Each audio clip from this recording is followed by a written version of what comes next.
غم کی راتیں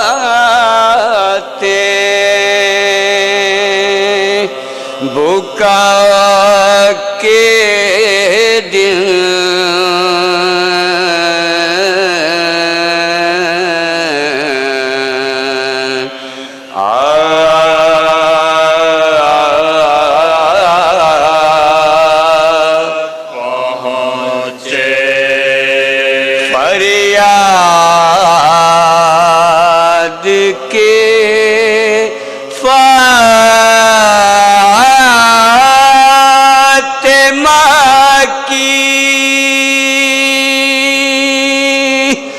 بستی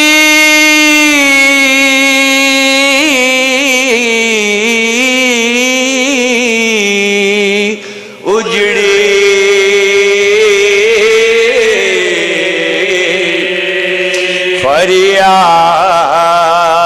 فریاد کے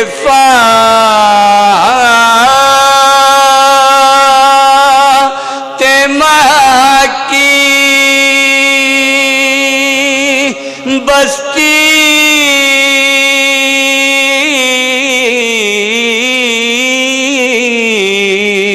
اجڑی آبادی کربلا کے دن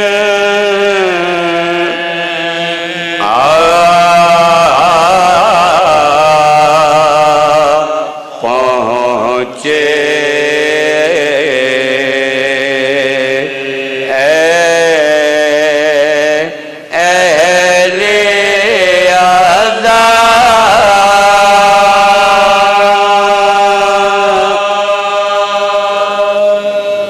خوشنود امام زمان علیہ السلام بلندتر صلوات اللہم صلی علی محمد و آل محمد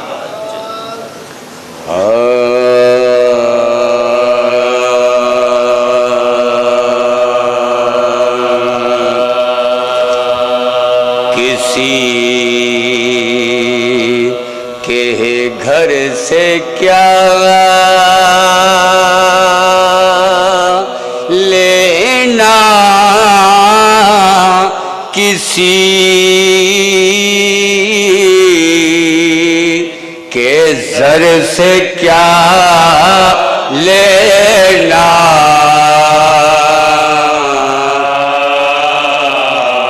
کسی کے گھر سے کیا لینا کسی کے زر سے کیا لینا نرے حیدر سے لینا ہے زمانے بھر سے کیا لینا. ارے جنہوں نے بھاگ لے کی ٹھان لی میدان سے دل میں، جنہوں نے بھاگ لے کی ٹھان لی میدان سے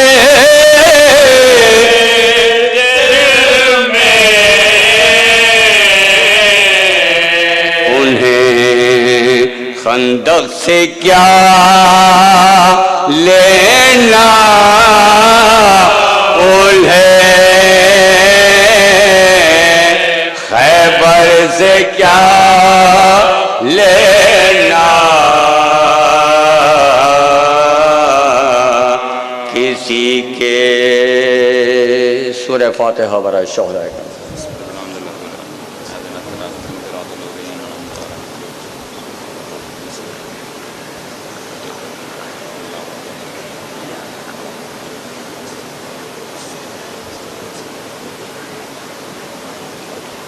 آج شب جمعہ ایک مرتبہ سورہ حمد اور 3 مرتبہ سورہ اخلاص کی تلاوت فرما کے تمام مرحوم مومن و مومنات کو اس کا اظہار کر دیں. بسم اللہ.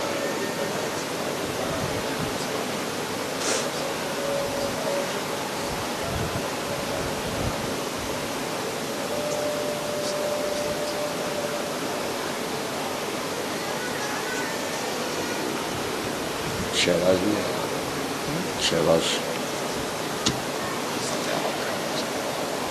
برای خوشنود امام زمان علیہ السلام بلندتر صلوات. اللهم صل على محمد وآل محمد.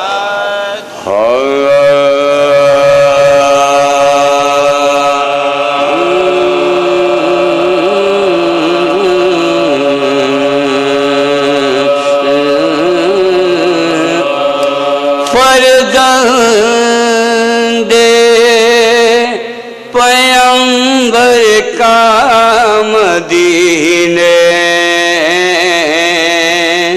سے سفر ہے، فرزند پیغمبر کا مدینے سے سفر ہے، سادات کی بستی کے اوجر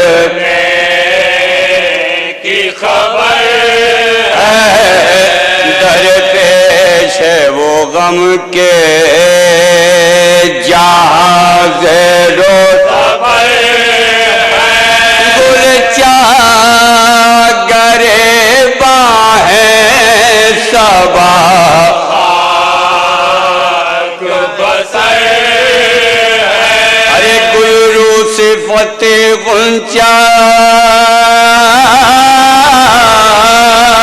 کمر باتا کھڑے سب ایک جگہ صورت گلدار کھڑے ہیں، رخصت کے لیے لوگ چلے آتے ہیں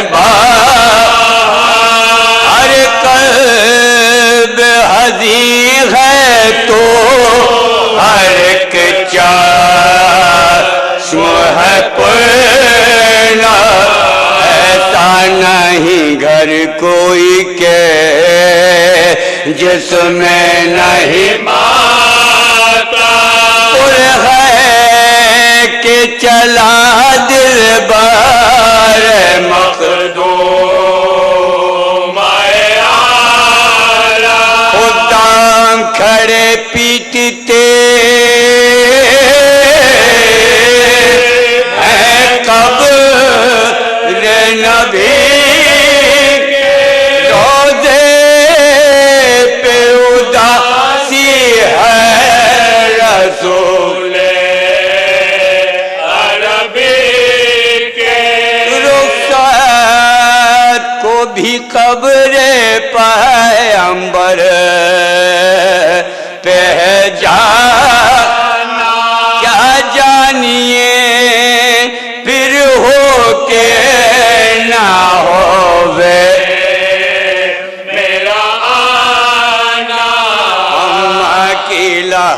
پر ہے ابھی اشک بایا اس مرقد انور کو ہے آنکھوں سے لگانا آخر تو لیے جاتی ہے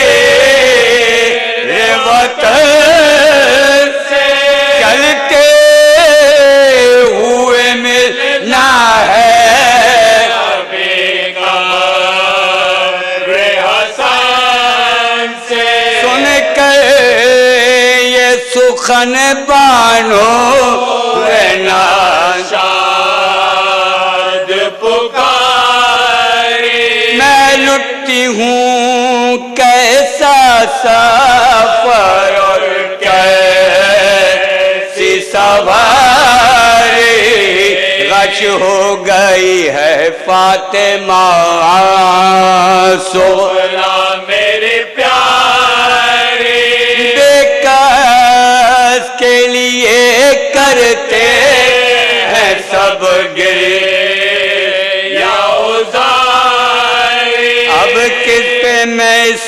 صاحب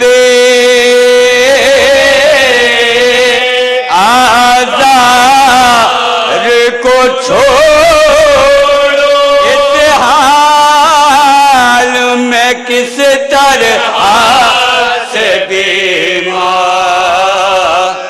کو چھوڑو سن کر یہ سکن شاہ کے آنسو نکل آئے بیمار کے نزدیک گئے سر کو جھکائے منہ دیکھے بانوں کا سوکن لب پہ یہ کیا فون قاحت ہے خدا کو بچائے جس صاحب آزار کا یہ حال ہو گئے جانے تا میں کیوں کروں سے لے جاؤ سفر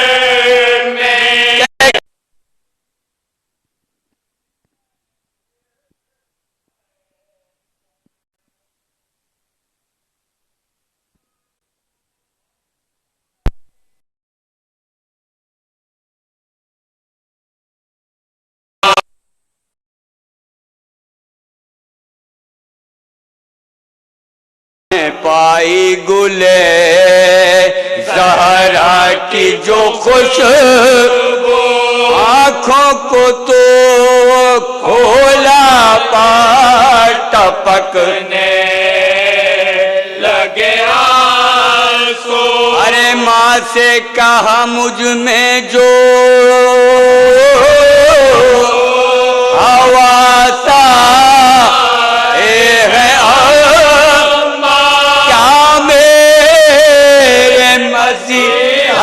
میرے پاس آئے ہیں ماں نے کہا ہاں ہاں وہ ہی آئے ہے میری جان جو کہنا ہو کہہ لو کہ یہاں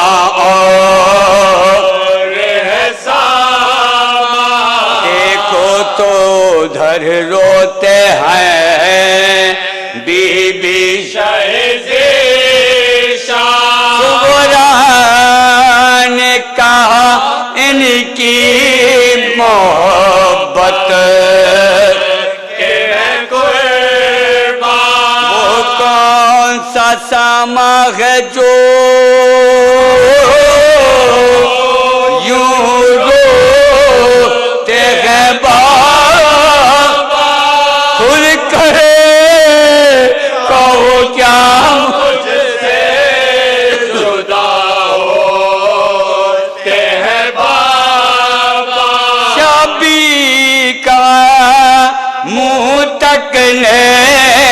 لگی بانو امامو صغرا کے لیے رونے لگے زینب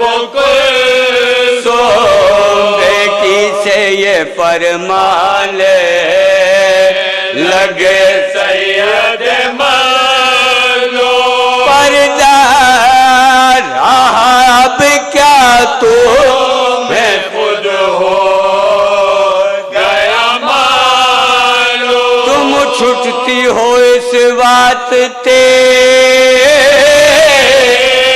سب روتے ہیں ہم آج سے آوارہ وطن ہوتے ہیں صغرا فرزند پیغمبر کا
برا خصوص امام زمان علیہ السلام بلندتر صلوات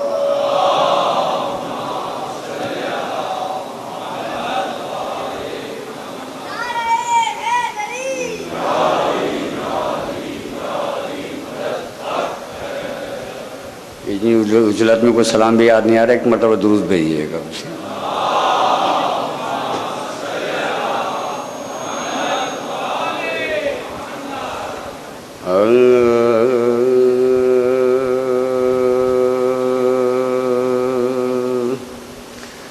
باد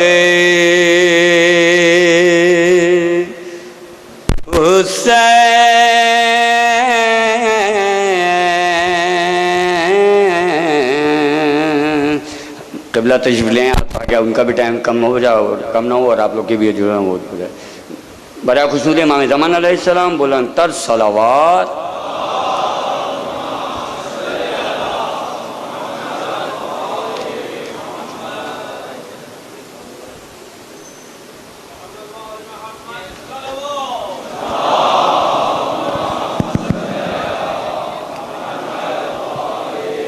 بر محمد و آل محمد صلوات.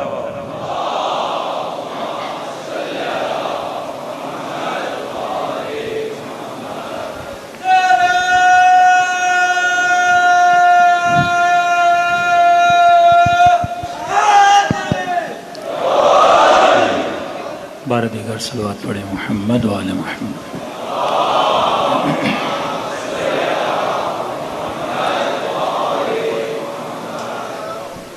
ایک سورہ فاتحہ کی گزارش ہے اپنے اپنے مرحومین کے لیے، شہدائے ملت جعفریہ کے لیے. بالاخص آج صبح ہمارے بہت ہی عزیز دوست اور نوجوان خطیب مولانا سید سفیر سجاد شیرازی صاحب، بہت ہی کامیاب خطیب اور نوجوان خطیب، جامعہ کوثر کے کامیاب ترین طالب علموں میں سے اور آیت اللہ سیستانی کے بڑے کامیاب ترین شاگردوں میں سے. آج صبح ہی عشرے پہ جا رہے تھے تو ایک کار ایکسیڈنٹ میں 3 اپنے رفقا کے ساتھ ان کی ڈیتھ ہو گئی. ان خطیب جوان کو بھی یاد کریں، اپنے مرحومین کو بھی یاد کریں. خدا تمام تر مرحومین کے ان کے گھرانوں کو صبر جمیل عطا کرے۔ ان تمام کو یاد کرتے ہوئے ایک مرتبہ سورہ فاتحہ کی تلاوت کریں۔ بسم اللہ الرحمن الرحیم، الحمدللہ رب العالمین الرحمن الرحیم مالک یوم الدین صراط المستقیم صراط الذین انعمت علیہم۔ بسم اللہ الرحمن الرحیم، بسم اللہ الرحمن الرحیم، ربنا تقبل منا انک انت السمیع العلیم۔ صلوات پڑھیں محمد وعلی محمد۔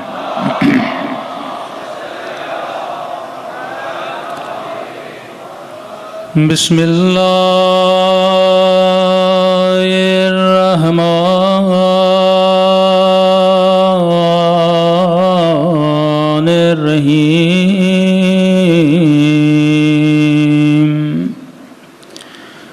الحمدللہ رب العالمین،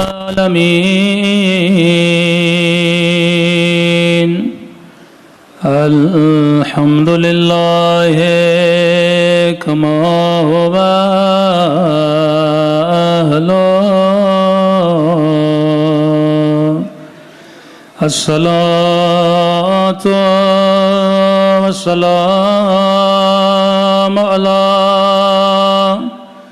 سید المرسلین وخاتم نبیین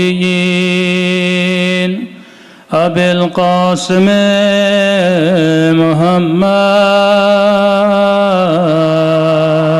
اللہم صل علی محمد وعلی آلہ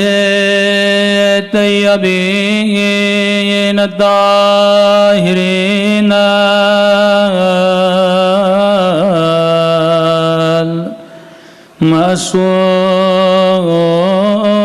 المعصومین۔ سب مل کر مولا کے ظہور کی دعا۔ اللہم کل ولیک حجت ابن الحسن صلواتک علیہ وعلی آبائہ فی ہذہ الساعة وفی کل ولیاً وحافظاً وقائداً ودلیلاً وعینا حتی تسکنہ أرضك وتمتعه فيها طويلا برحمتك يا أرحم الراحمين. صلوات پڑھیں محمد عالم.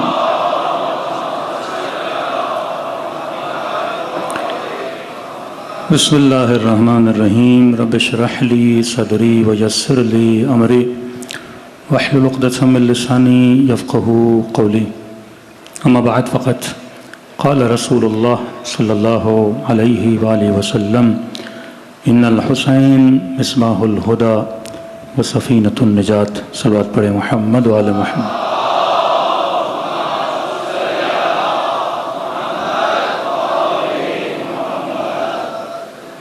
دعا ہے پروردگار عالم اس ماہ محرم میں ہم سب کی عبادتوں کو اپنی بارگاہ میں قبول فرمائے اور جس مقصد عبادت مقصد حیات کی خاطر اس فرش عزا پہ جمع ہوئے خدا ان مقاصد میں بھی ہم سب کو کامیابیاں کامرانیاں نصیب فرما دے. آج تھوڑی مجلس لیٹ شروع ہوئی لیکن انشاءاللہ کل سے تقریباً 8:45 بجے ہم بیٹھ جائیں گے کیونکہ آگے بھی ایک مجلس ہوتی ہے.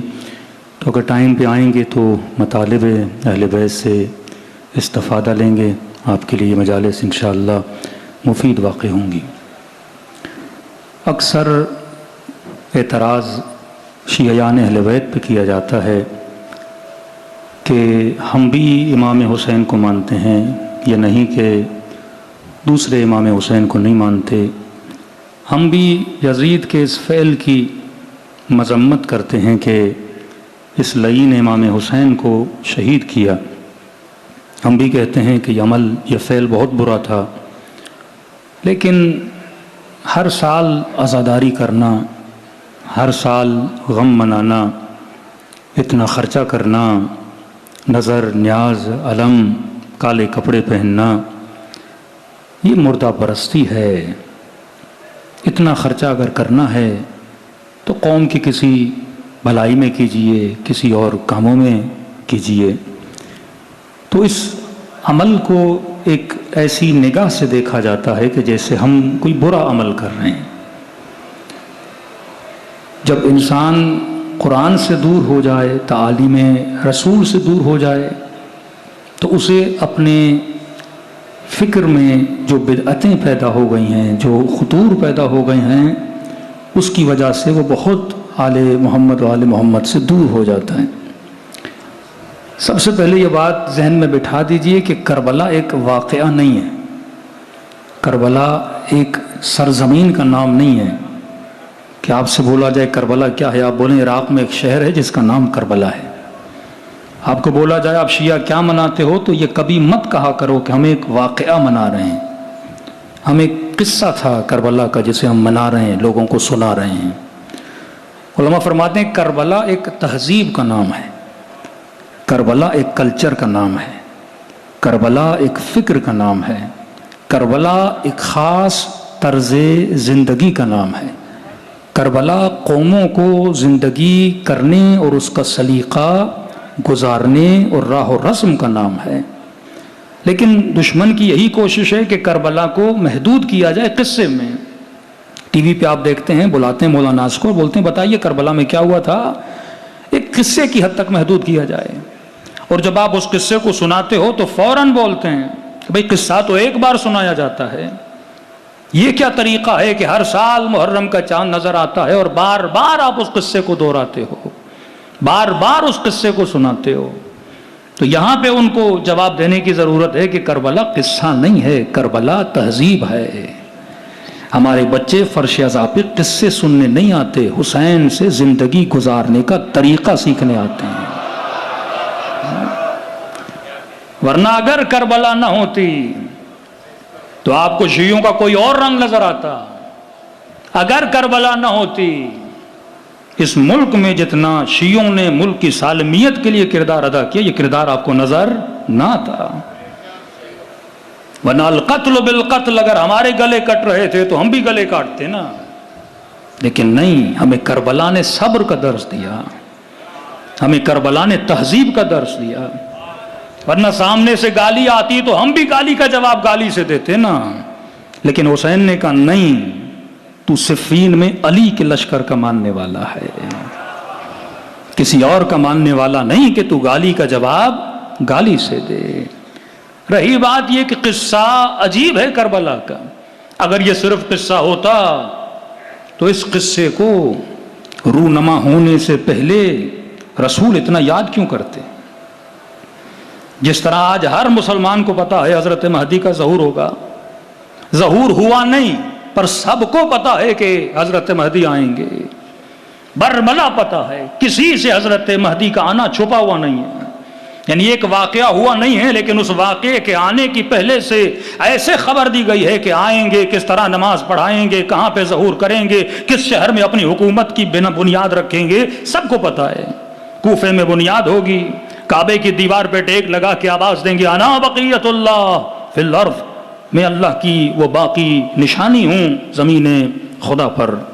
اسی طرح واقع کربلا کے رونما ہونے سے پہلے یہ نہیں کہ صرف رسول خدا، جناب آدم سے لے کر جناب خاتم تک ہر نبی کو بتایا گیا کہ حسین کی عظمت کیا ہے، حسین کا مقام کیا ہے۔ جب سامرہ جائیں تو دو بڑے علماء کی قبریں ایک ساتھ ہیں، ابن قولوی اور شیخ مفید۔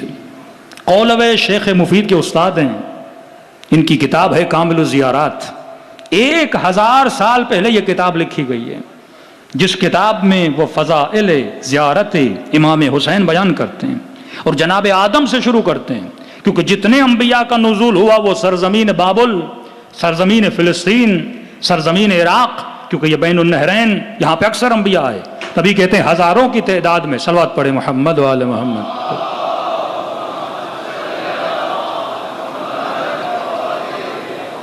بار دیگر صلوات پڑھے محمد و آل محمد۔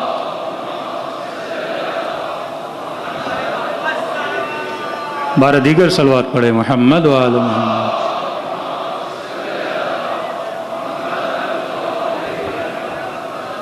بار دیگر صلوات پڑھے محمد و آل محمد۔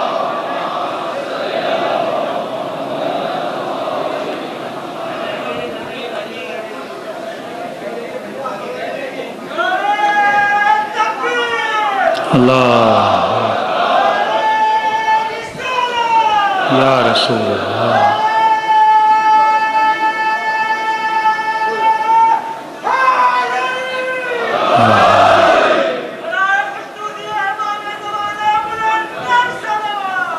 اللہم صلی علی محمد۔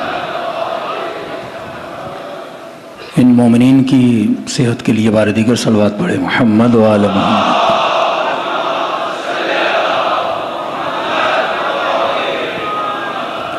بار دیگر صلوات پڑھے محمد و آل محمد۔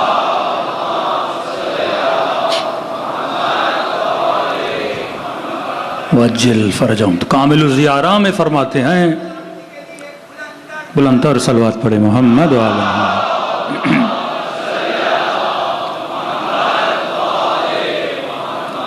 کم از کم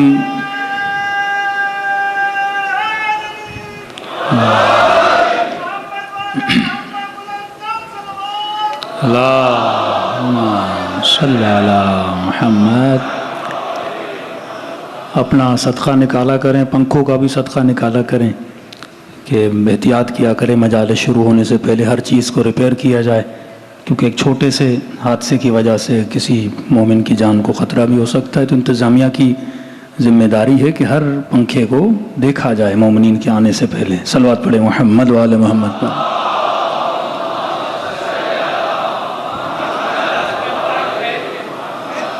انشاءاللہ تمام مومنین کی صحت کے لیے صلوات پڑھے محمد و آل محمد۔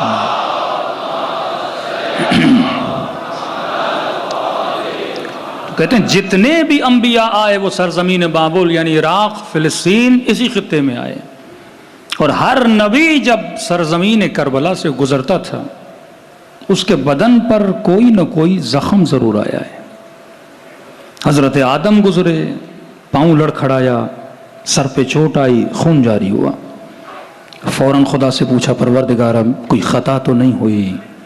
کہ آدم خطا نہیں ہوئی، اس سرزمین پر آخری نبی کے نواسے کے گلے کو کاٹا جائے گا۔ ہم نے چاہا کہ تیرا خون بھی اس سرزمین پہ گرے تاکہ تیرا بھی حسین کے خون کے ساتھ کوئی کنیکشن بنے۔ حضرت ابراہیم اس سرزمین پہ گرے، چوٹ آئی۔ انبیاء کو جب تکلیف آتی تھی خدا سے سوال کرتے تھے پروردگارا، کیونکہ تکلیف یا گناہ کی وجہ سے آتی ہے یا کسی بندے کے درجات کو بلند کرنے کے لیے آتی ہے، کہ خدایا کوئی گناہ کیا؟ کہ نہیں ابراہیم، اسی سرزمین پر محمد کے نواسے کو بڑی بے دردی سے مارا جائے گا، ہم نے چاہا کہ تیرا کوئی کنیکشن بنے۔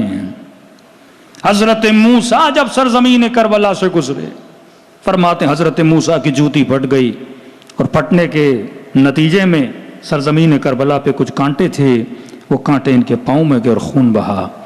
کہ خدایا کوئی خطا ہوئی، میرے پاؤں سے خون بہا؟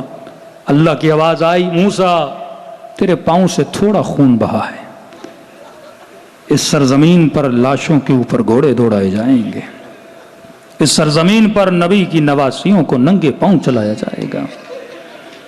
یہی محرم کا مہینہ آنے والا تھا۔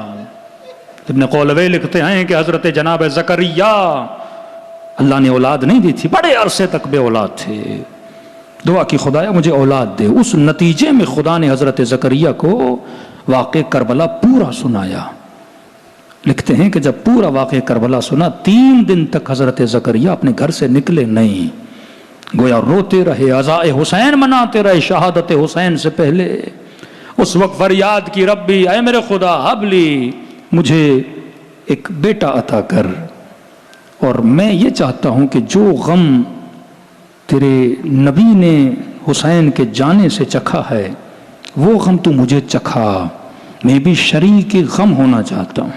تبھی 7 صفات ہیں حضرت یحییٰ میں اور امام حسین میں۔ جس طرح مولا حسین کا گلا وقت کے حاکم نے کاٹا، اسی طرح جناب یحییٰ کا گلا وقت کے بادشاہ نے کاٹا۔ جس طرح امام حسین کا سر تشت میں رکھ کے حاکم اپنے سامنے رکھ کے بیٹھا تھا، اسی طرح جناب یحییٰ کا سر کٹا ہوا سامنے رکھا تھا۔ تب جا کے حضرت زکریا کو احساس ہوا یہ یحییٰ ہے، یہاں پہ ایک سر کٹا ہے، کربلا میں 72 کے سروں کو کاٹا گیا۔ ابن عباس فرماتے ہیں اور جناب ہرسما کہ مولا علی جنگ صفین سے واپس آ رہے تھے اور سرزمین کربلا سے گزرے، کہتے خاک کے کربلا کو اٹھا کے علی زار و قطع رونے لگے۔ ابن عباس نے کہا علی جیسا امام شجاع اس خاک اور مٹی کو دیکھ کے رو کیوں رہے ہیں؟ کہ ابن عباس تجھے نہیں پتا اسی مٹی میں میرے بیٹے کا خون ملایا جائے گا۔ کسی امام کی قبر کی مٹی کو کھانا شفا نہیں ہے، لیکن یہ مٹی حسین کی مٹی تھی نا، یہ کربلا کی مٹی تھی جس سے کھانا کیا ہے؟ شفا ہے۔ اور خود رسول خدا سے جب جناب سیدہ امام حسین کو لے کر آتی ہیں اور جیسے رسول کی نگاہ مولا حسین کے چہرے پہ پڑتی ہے فوراً آنکھوں سے آنسو بہنا شروع ہو جاتے ہیں۔ بی بی ام سلمہ کی روایت تو تمام کتب اہل سنت میں موجود ہے۔ اس وقت بھی فرماتی ہیں کہ بابا آپ رو کیوں رہے ہیں؟ فرماتی میری بیٹی یہ جو تیرا حسین ہے نا، یہ پیاسا کربلا میں مارا جائے گا، بے کفن کربلا میں مارا جائے گا، اس کے لاشے پہ گھوڑے دوڑائے جائیں گے، اس کے جوان 9 سال بیٹوں کو شہید کیا جائے گا۔ اس وقت سیدہ فرماتی ہیں بابا پھر میرے بیٹے کے لیے عزا کون منائے گا؟ نبی فرماتے ہیں یجددون العزا فی کل سنہ، اے میری بیٹی ایک قوم ہوگی جو تیرے لال کی ہر سال عزاداری منائیں گی، جیلن بعد جیل، اگر وہ نسل چلی بھی جائے ان کی اگلی نسل آئے گی اور وہ تیرے حسین کی عزاداری منائیں گی۔ گھبرانا نہیں، ان کے جوان تیرے حسین کے جوانوں پہ روئیں گے، ان کے بوڑھے تیرے حسین کے بوڑھوں پہ روئیں گے، ان کی بیٹیاں تیرے حسین کی بیٹیوں پہ روئیں گے۔ تو یہ قصہ نہیں ہے جس کی خبر اتنی پہلے دی جا رہی ہے۔ کربلا ایک تہذیب ہے، کربلا ایک کلچر ہے، کربلا ایک مکتب ہے، کربلا ایک درسگاہ ہے جہاں سے آ کے نوجوان کچھ سیکھتے ہیں اور اس مکتب سے اٹھ کے پوری قوموں میں جا کے درس حسین کو پھیلاتے ہیں۔ صلوات پڑھے محمد و آل محمد پر۔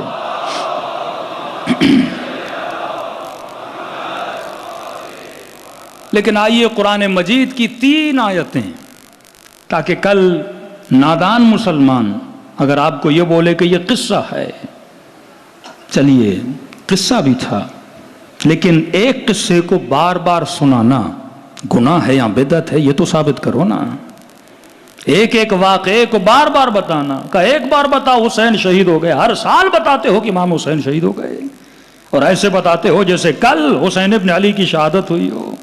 تو سورہ یہود کی آیت نمبر 120 جس میں پروردگار عالم اپنے نبی کو خطاب کرتے ہیں اور وہ مسلمان جو امام حسین کے قصے کے نقل کرنے پر اعتراض کرتا ہے اسے یہ بات یاد رہنی چاہیے، تقریباً قرآن میں 270 قصے اور کہانیاں ہیں، 100 آیتیں ہیں جس میں صرف جناب یوسف کا قصہ ہے، 700 آیتیں ہیں جس میں صرف بنی اسرائیل حضرت موسیٰ کا قصہ ہے، اور خدا بار بار اپنے حبیب کو یہ کہے کہ اے میرے حبیب پڑھ موسیٰ کا قصہ، پڑھ عیسیٰ کا قصہ، پڑھ ادریس کا قصہ، پڑھ یوسف کا قصہ۔ اللہ اتنے قصے کیوں پڑھا رہا ہے؟ اگر قصے کو ایک بار پڑھنا ہوتا تو اپنی تراویحوں میں بار بار یہ قصے کیوں پڑھتا ہے؟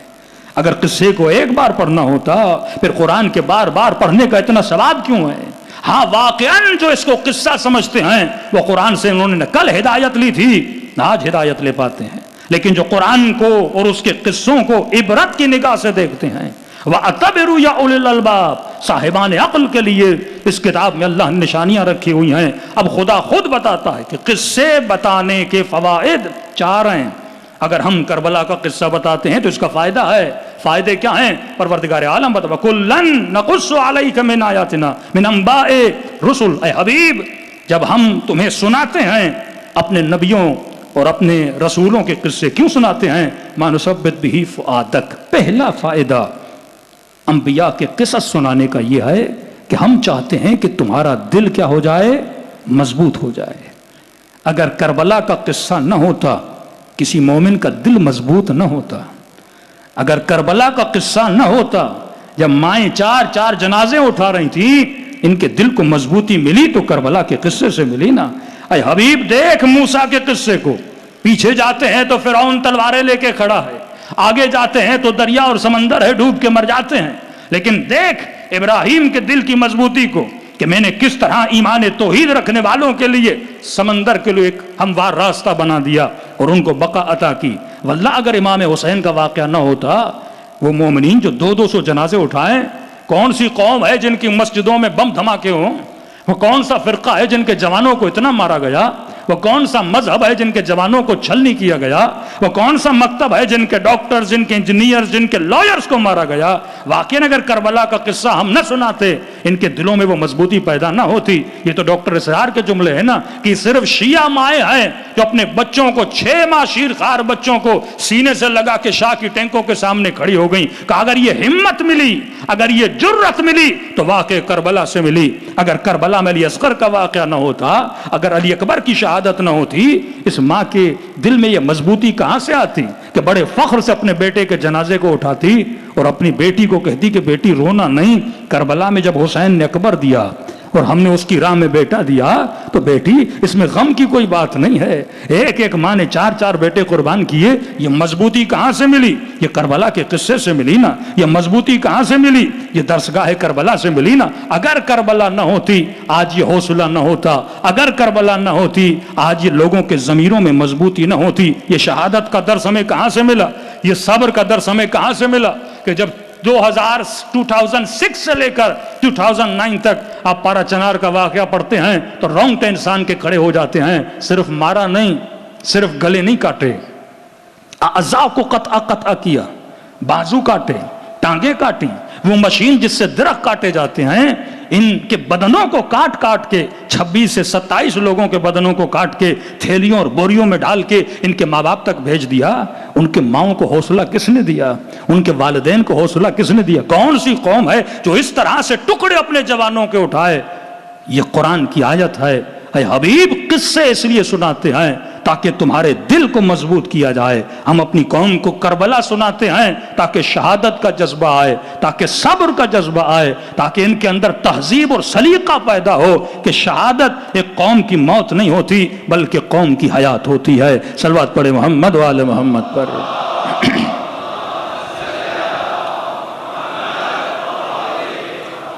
پہلی دلیل ہے حبیب نثبت بہ فؤادک، قصے سنا تاکہ دل مضبوط ہو جائے، ہمت پیدا ہو جائے۔ یوسف کا قصہ سنا، یہ کہانی نہیں، یہ ڈرامہ سیریل نہیں، تاکہ جوان سیکھے۔ یوسف بھی جوان تھا، کس طرح گناہ میں پڑا اور اس نے عفت کو اختیار کیا، کس طرح گناہ کا سامنا ہوا، اپنی شہوت، اپنی خواہش کا گلا یوسف نے کیسے گھونٹا۔ اس قصے سے عبرت لینی، کربلا مقام عبرت ہے۔ دوسرا فائدہ وَجَاءَكَ فِي هَذِهِ الْحَقِّ، اور یہ قصے سنانے میں پتا چلتا ہے کہ کون حق پر ہے، کون باطل پر ہے۔ ہم نے اپنے بچوں کو سیدھی لائن دی ہے۔ ہمارے بچے متزلزل نہیں ہیں، شک اور تردد کی منزل میں زندگی نہیں جیتے۔ ہماری لائن کلیئر ہے کہ کون حق پر ہے، کون باطل پر ہے۔ ہم نے شک و شبہات پہ اپنی نسلوں کو نہیں رکھا۔ ہمیں پتا ہے کہ آل علی حق پر تھے اور مد مقابل والے باطل پر تھے۔ جب واقع کربلا بچہ سنتا ہے تو اسے پتا چلتا ہے کہ حسین حق پر تھے اور یزید باطل پر تھے۔ جب صفین سناتے ہیں تو دنیا جان لیتی ہے کہ علی حق پر تھے اور علی کے مقابلے میں آنے والا باطل پر تھا۔ ایک حق اور باطل کی پہچان کہ یزید کیا تھا، حسین کیا تھے، فرعون کیا تھا، نمرود کیا تھے، ابراہیم اور نمرود کا فرق کیا تھا، تاکہ دنیا کو پتا چلے حق پہ چلنے والوں کا معیار کیا ہے اور باطل پر چلنے والوں کا معیار کیا ہے۔ اور تیسری چیز وموعظہ، اے حبیب ہم سناتے ہیں تاکہ ان قصوں سے یہ لوگ نصیحت حاصل کریں۔ یہ قصے صرف سنانے کے لیے نہیں ہیں، یہ نصیحت کے لیے ہیں۔ اور چوتھی چیز وذکریٰ للمؤمنین، اور یہ قصے سنا کن کو؟ یہ مؤمنین کو سنا۔ ذکر حسین عبادت ہے، ذکر علی ابن ابی طالب عبادت ہے، ذکر انبیاء عبادت ہے۔ ان قصوں کے سننے سے، اس ذکر کو سننے سے انسان کے وجود میں رحمت اور برکت نازل ہوتی ہے۔ تبھی رسول خدا ممبر پر گئے اور بلند ترین آواز میں کہا کہ لوگوں صدقہ دو، صدقہ دو۔ اب یہ نہیں کہ نبی پہلی مرتبہ کہہ رہے تھے، بارہا کہہ چکے کہ صدقے کی فضیلت کیا ہے۔ تعجب سے سننے لگے، یا رسول اللہ کوئی نئی بات کرنے والے ہیں؟ کہنے لگے یا رسول اللہ ہم سارے صدقہ دیتے۔ کہا نہیں، تو مال کا صدقہ دیتا ہے، اونٹوں کا، بکریوں کا، مرغیوں کے صدقے نکالتے ہو۔ آج میں ایک نئے صدقے کی بات کر رہا ہوں، صدقہ دو۔ یا رسول اللہ کس کا صدقہ دیں؟ کہ زبانوں کا صدقہ دو، دلوں کا صدقہ دو، فؤاد کا صدقہ دو۔ اصحاب کھڑے ہوئے، یا رسول اللہ ففسر لنا، تفسیر کریے ہمارے لیے، زبانوں کا صدقہ کیسے نکالا جاتا ہے، دلوں کا صدقہ کیسے نکالا جاتا ہے؟ کہ دل کا صدقہ یہ ہے کہ دل میں علی اور آل علی کی محبت سے سرشار کر، یہ دلوں کا صدقہ ہے۔ مجلسوں میں آ کر ہم دلوں کا صدقہ دیتے ہیں، حسین پہ گریہ کر کے آنکھوں کا صدقہ دیتے ہیں۔ کون سا مسلمان ہے جو دلوں کا صدقہ دیتا ہو؟ یہاں پہ آ کے محبت کا اظہار، عشق اہل بیت کا اظہار کر کے دلوں کا صدقہ۔ اور کہنے لگے یا رسول اللہ زبان کا صدقہ کیا ہے؟ کہ زبان کا صدقہ یہ ہے کہ اپنی زبانوں سے مجھ پر اور میری آل پر کثرت سے صلوات بھیجا کرو۔ صلوات پڑھیں محمد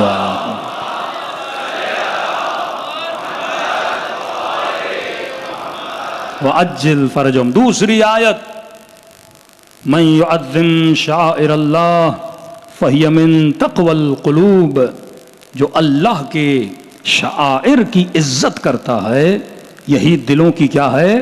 تقویٰ ہے۔ اب 5 منٹ کے لیے مسلمان سوچے، ہر سال تو حج پہ جاتا ہے، کہتے یہ غیر اللہ کا ذکر ہے، خانقاہ بناؤ اور اللہ کا ذکر کرو۔ مجلسوں میں بدعت ہوتی ہے کیونکہ غیر اللہ کا ذکر ہے۔ تو یہ تو بتا تو حج پہ جا کے کس کا ذکر کرتا ہے؟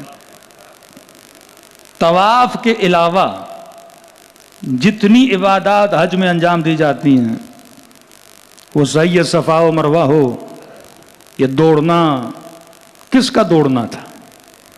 ہزاروں سال پہلے ایک بی بی دوڑی تھیں، اور تو آج پھر جا کے دوڑتا ہے؟ بھائی قصہ تھا، ایک بار بیان ہو گیا، چھوڑ دے۔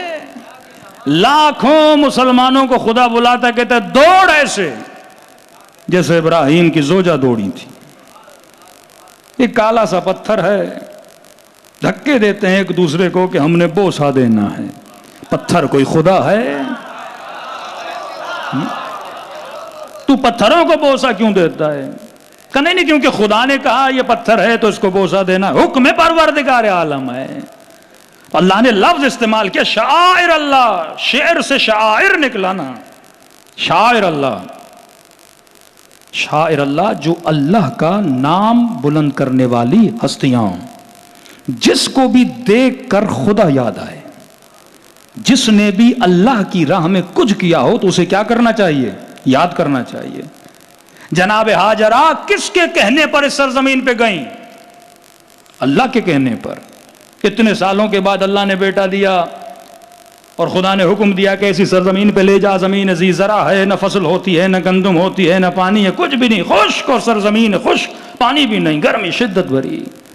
یہ عجیب واقعہ جناب ہاجرہ کہتی ہیں جب ابراہیم چھوڑ کے جا رہے تھے میں بار بار دیکھ رہی تھی، ایک بار تو مڑ کے دیکھے گا، بیٹے کی محبت، بیوی کی محبت ایک بار تو دیکھے گا، لیکن کہتی ہے نہیں، ابراہیم نے ایک بار بھی مڑ کے نہیں دیکھا۔ اگر مڑ کے دیکھتے تو حکم خدا میں تزلزل کی نشانی تھی۔ جب اللہ نے کہا تو میرے آسرے پہ چھوڑ کے گیا ہے تو پھر ابراہیم تجھے گھبرانے کی ضرورت نہیں ہے۔ مڑ کے وہ دیکھتا ہے جس کا دل دھڑکتا ہے کہ بیوی کا کیا ہوگا، بچے کا کیا ہوگا، لیکن حکم خدا تھا ابراہیم چھوڑ کے جا، میں خدا ان کا نگہبان ہوں۔ چھوڑ کے چلے جاتے ہیں، پانی کی تلاش میں بھی کبھی ادھر دوڑ رہی ہیں کبھی ادھر دوڑ رہی ہیں۔ تو ہاجرہ کی یاد کو زندہ رکھنا اگر خدا کی یاد زندہ رکھنے کے برابر ہے تو حسین کی یاد کو زندہ رکھنا کیا خدا کی یاد رکھنے کے برابر نہیں ہے؟ جن کی مجلسوں میں آ کر لوگوں کو یاد خدا دلائی جائے، جن کے حرم میں جا کر لوگ جا کے سجدے پروردگار عالم انجام دیں، ہر وہ کام جا کے مسلمان حج پہ کرتا ہے. شیطان کو کنکر مارتا. بھائی کیوں مار رہے ہو؟ کہ ابراہیم نے مارے تھے. جب بغیر تدبیر کے لوگ کنکر مار کے آتے انہیں کچھ نہیں ملتا. علامہ الحفیظ کا مقام تو ہے نا کرانا ثناء اللہ بھی پتھر مارے شیطان کو. یقیناً شیطان نے برا مانا ہوگا. یہ حج ہیں مسلمانوں کے, یہ سعی و صفا ہے مروہ مسلمانوں کی. کبھی کعبے کے اندر جاتے ہیں, کبھی چھت پہ جاتے ہیں اور آ کر فخر کرتے ہیں ہم پتھروں کو چوم کے آ گئے. ملا کیا تجھے ان پتھروں سے؟ سعی و صفا و مروہ سے تجھے کیا ملا؟ یہ فوائد جو خدا بتا, من تقوی القلوب, شاعر اللہ کی تعظیم کرنے سے دل کی تقوی ملتی ہے. تو پتھر بھی مار کے اور تیرے اندر تقوی نہ آئے, جیسا جائے ویسا واپس آئے. یہ بت پرستی ہے. ہدایت تب ملتی ہے جب بندہ وہاں جائے کوئی عبرت لے کر آئے کہ سوچو ابراہیم جب پتھر مار رہے تھے وسوسہ کیسا کیا جا رہا تھا ابراہیم کو. جب بیٹے کو ذبح کرنے جا رہے ہیں, وہی نازل نہیں ہوئی. وہی نازل ہوتی تو حکم قطعی تھا. خواب, بیٹا میں نے خواب میں دیکھا ہے میں تجھے ذبح کر رہا ہوں. کہ بابا پھر سوچنا کیسا, دیکھا ہے تو ذبح کریے. بیٹا ہو تو ایسا, باپ ہو تو ابراہیم جیسا, پھر نسل اسماعیل سے اگر کوئی بیٹا آتا ہے تو حسین جیسا. اس وسوسوں کو دیکھ کر ابراہیم نے کنکر مارے. یہ سارے افعال جو تم انجام دیتے ہو کیوں؟ کیونکہ یہ شاعر اللہ ہیں. حسین شاعر اللہ میں سے ہیں, آل ابا ہیں, کسا اور چادر کسا کے اصحاب میں سے ہیں. وہ حسین جس کے ہونٹوں کو نبی بوسا دیں, جن کے لیے نماز اور سجدوں کو طول دیں, امت کو بتا کر جائیں کہ ان الحسن والحسین سیدہ شباب اہل الجنہ, حسن و حسین جنت کے جوانوں کے سردار ہیں. تیسری آیت, اس آیت کے بعد تو مجلس پہ کوئی اعتراض بنتا ہی نہیں, ازاء حسین پر کوئی اعتراض بنتا ہی نہیں. 23 سال میرے حبیب نے محنت کی, زحمت کی, 23 ایئرز. پتھر کھائے, زخم کھائے, کبھی جادوگر بولا, کبھی ساحر, کبھی مجنون. عمار کو شہید کیا, بلال کے سینے پہ پتھر رکھا, جناب حمزہ کے بدن کو مسلح کیا گیا, کان کاٹے گئے, ناک کاٹا گیا. اتنی زحمتوں کے بعد اب مصطفیٰ امت سے کچھ مانگ رہے ہیں. فرماتے ہیں قل لا اسألکم علیہ اجرا الا المودۃ فی القربى. اے امت مصطفیٰ, اے نبی کا کلمہ پڑھنے والو, مجھے کچھ بھی نہیں چاہیے, بس یہ ہے کہ میرے قربا سے مودت کیا کرو. طاہر القادری صاحب اپنی کتاب میں لکھتے ہیں جب رسول سے پوچھا گیا نا یہ قربا کون ہے, فرماتے ہیں علی, اولاد علی, اور میری بیٹی فاطمۃ الزہرا. صلوات پڑھیں ان کی شان.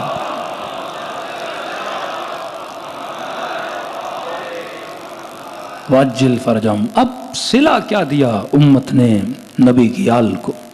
ہمیشہ کہتا ہوں مجلسوں میں آیا کرو تو یہ مت بولا کرو مجلس میں جا رہے ہیں. کوئی مسلمان آفس میں پوچھے آپ شیعہ شام کو کہاں جاتے ہو تو بولو اجر رسالت کو ادا کرنے جاتے ہیں.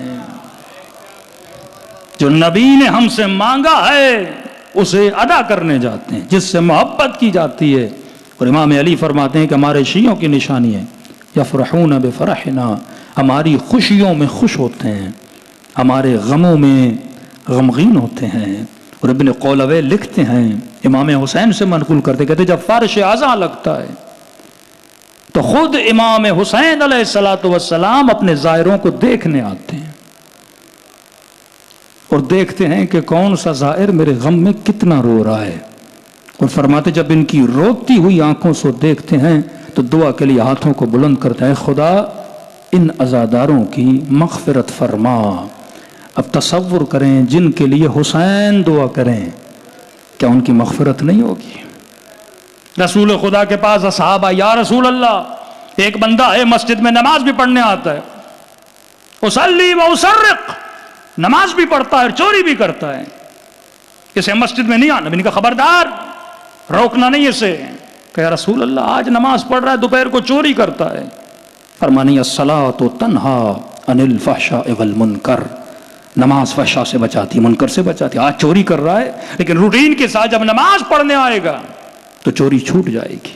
نماز گناہوں کو دھوتی ہے، حمام ہے گناہوں کو دھونے کا. اہل بیت فرماتے ہیں مجلس حسین بھی اسی طرح ہے. بندہ جب مجلس میں آتا ہے تو کئی گناہ اس کے بدن سے جھڑ جاتے ہیں، کئی برائیاں اس کے بدن سے نکل جاتی ہیں. کربلا حمام ہے وجود انسانی کو دھونے کا. اتنے لوگ میں نے دیکھے کربلا جاتے ہیں، عادتیں بری ہوتی ہیں لیکن آتے ہیں عادتیں اچھی ہو جاتی ہیں. مرزا اسماعیل ایران کے بہت بڑے بزرگ شخصیت، انقلاب اسلامی سے پہلے، فرماتے میں محرم کے عشرے کروایا کرتا تھا. بڑے بڑے علماء، شیخ کافی، علامہ امینی، ان کی محفلوں میں مجلسوں میں خطاب کر چکے. فرماتے ہیں کہ ایک دن امام حسین کی مجلس کروا رہا تھا تو اچانک میں نے دیکھا 2 جوان مجلس میں آئے اور مجمع کے بیچ میں آ کے بیٹھ گئے. لیکن ان جوانوں کے جو کپڑے تھے وہ عزا کے حساب سے مناسب نہیں تھے. ہر محفل کا ایک لباس ہوتا ہے. آپ سوئمنگ پول جاتے ہو اپنا لباس ہے، شادی پہ جاتے ہو اپنا لباس ہے، مجلس میں آتے ہو اپنا لباس ہے، آفس میں جاتے ہو ایک اپنی ڈریس ہے، رات کو سوتے ہو بستر پہ ایک اپنی ڈریس ہوتی ہے. یہ بھی تمیز اور ادب ہونا چاہیے کہ میں مجلس میں جا رہا ہوں لباس کون سا پہن کر جاؤں، حلیہ کیسا بنا کر جاؤں. کہتے دونوں جوان مجلس میں آئے اور رنگ برنگی کپڑے پہنے ہوئے تھے، شوق کپڑے، عزا سے مناسبت نہیں تھی. لیکن میں نے کہا مولا حسین کے عزادار ہیں، کیا روکنا. آئے اور بیچ مجلس میں آ کر بیٹھ گئے. اب مجلس سننے کا بھی ایک ادب ہے، خاموشی سے سنی جاتی ہے. ایسا نہیں بندہ مجلس میں موبائل سے لگا ہوا ہے آپس میں باتیں کر رہا ہے، بھائی یہ کرنا ہے تو باہر چلے جاؤ. یہ فرش عزا حسین ابن علی ہے. کہتا دونوں آئے بیٹھے اور آپس میں باتیں کرنے لگے. 20 منٹ مجلس میں بیٹھے اور پھر بیچ مجلس میں اٹھ کے چلے گئے. یہ بھی خلاف ادب مجلس ہے. اگر کسی مومن کو کوئی مسئلہ ہے بار بار اٹھنا پڑتا ہے تو کہیں اور جا کے بیٹھے تاکہ مجلس کا نظم اور ضبط خراب نہ ہو. کہتا ہے مجھے اچھا نہیں لگا. میں نے کہا حسین کے عزادار ہیں، کوئی بات نہیں. یہ فرش عزا تہذیب سکھاتا ہے، یہ فرش عزا تربیت کرتا ہے. کہتے ہیں اگلے دن وہی دونوں جوان آئے لیکن اب مشکی کالا لباس زیب تن کیا ہوا ہے. بڑے ادب سے آ کر مجلس میں بیٹھے، پورا 1-1.5 گھنٹہ مجلس سنی، ماتم کیا، ادب کے ساتھ مجلس سے باہر نکلنے لگے. میری نگاہیں ان دونوں جوانوں پہ رک گئی. مرزا اسماعیل کہتے ہیں میں آگے بڑھا اور میں نے کہا جوان ذرا عرض ہے ادھر آؤ. کہ دونوں جوان آئے. کہ تم کل بھی آئے تھے؟ کہاں. کہ تیرے کل آنے میں اور آج آنے میں زمین و آسمان کا فرق ہے. جو حسین کے خیمے میں ایک بار چلا جائے نا وہ زہیر بن کے باہر نکلتا ہے. نہ بنے تو آنے کا فائدہ کیا، تبدیل نہ ہو تو آنے کا فائدہ کیا. کہ جوان کل آئے شوق لباس تھا، نہ ادب تھا نہ تمیز تھی، بیچ میں مجلس چھوڑ کے چلے گئے. آج بڑے ادب سے تمیز سے بیٹھے ہو مجلس حسین میں. کہ دونوں جوانوں کی آنکھوں میں آنسو آ گئے. کہ مرزا اسماعیل صاحب جیسے کل آپ کی مجلس سے ہم دونوں نکلے، ہم آئے اس لیے تھے کیونکہ رات کا کھانا نہیں کھایا تھا. کسی نے کہا کہ اس مجلس میں نیاز ہے تو ہم آ گئے. اور جب بیٹھے اور 4-5 لوگوں سے پوچھا کہ نیاز ہے کہ نہیں، انہوں نے کہا نہیں مجلس میں نیاز تو نہیں، چائے کی سبیل ہے. ہم نے کہا بیٹھنے کا فائدہ کیا، ہمیں بھوک لگی تھی. پھر بیچ مجلس سے اٹھ کے چلے گئے. کہ مرزا اسماعیل جب مجلس سے نکل رہے تھے تو جن لوگوں نے آپ کی چائے کی سبیل پی تھی انہوں نے چائے کی پیالیاں گلی میں رکھ دی تھی. راستے میں کسی نے ادھر کسی نے ادھر 6-7 پیالیاں پڑی ہوئی تھیں. میں نے اپنے دوست کو کہا بھائی پیالیاں روڈ پہ پڑی ہیں، انہوں نے زحمت کی ہے، مولا کی سبیل چلائی ہے، پیالیاں پیسوں سے خریدی ہیں، اگر کسی کا پاؤں لگ گیا پیالی ٹوٹ جائے گی، لہٰذا یہ پیالیاں ہم سائڈ پہ کر دیتے ہیں. کہتے ہم دونوں دوستوں نے پیالیاں اٹھائیں اور سائڈ پہ رکھی. کہ گھر چلے گئے. رات کو ہم دونوں نے ایک ہی خواب دیکھا. کہتے مرزا اسماعیل خواب کے عالم میں ابا عبداللہ الحسین کی زیارت ہوئی. بالکل اسی طرح جس طرح ہم کل آئے تھے نا، وہی منظر تھا. کل جس طرح لوگ آ رہے تھے جا رہے تھے وہ منظر ریپیٹ ہوا. لیکن ایک نئی چیز دیکھی کہ لوگ جب آ رہے تھے تو ابا عبداللہ الحسین اور ساتھ میں غازی عباس کھڑے تھے. عباس کے ہاتھ میں ایک ڈائری تھی اور قلم تھا. جو آ رہے تھے ان کے نام لکھ رہے تھے، جو رو رہے تھے ان کا نام لکھ رہے تھے، جو نیاز پکا رہے تھے ان کا نام لکھ رہے تھے، جو بلب لگا رہے تھے ان کا نام لکھ رہے تھے. عزاداری امام حسین میں جو کام کر رہا تھا، امام کہہ رہے تھے عباس ان سب کا نام لکھو جو میرے فرش کی خدمت کر رہے ہیں. خلوص سے کا سب کا لکھا. اور اسی عالم میں ہم نے دیکھا کہ ہم بیچ مجلس جب چھوڑ کے جا رہے تھے تو امام حسین نے فرمایا عباس سب کا لکھ لیا؟ کہ جی مولا لکھ لیا. کہ ان دو جوانوں کا لکھا؟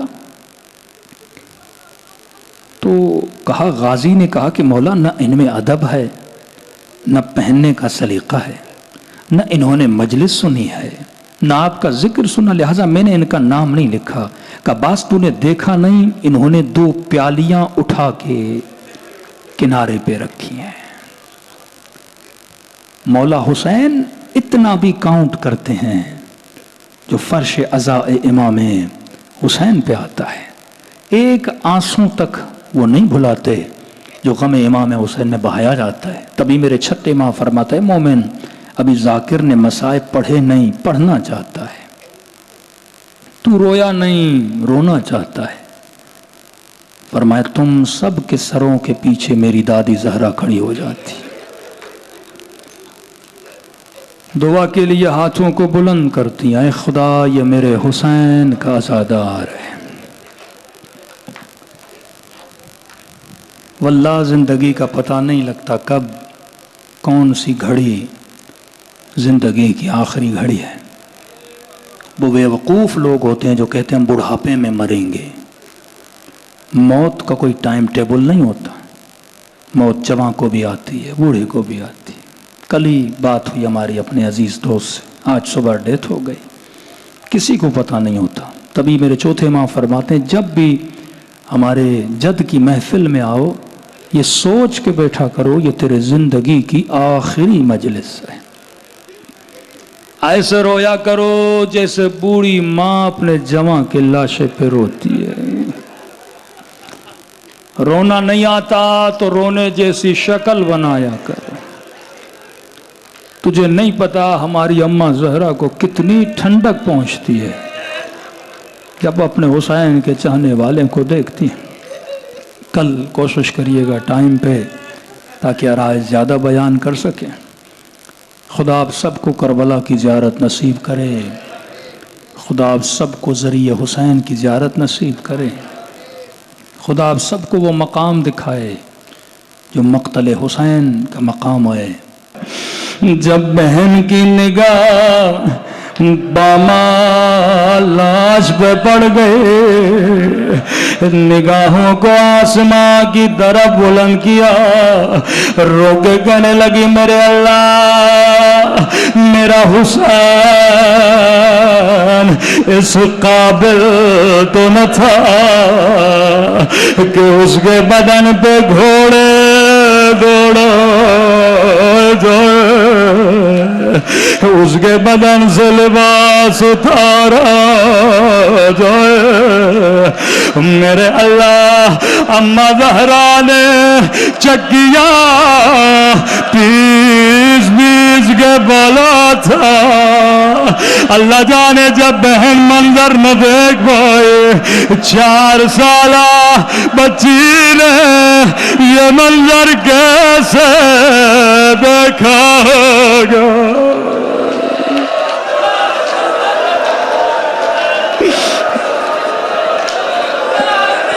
فرمایا جب بھی میرے ظہور کی دعا کرو خدا کو 2 باز دیا کرو.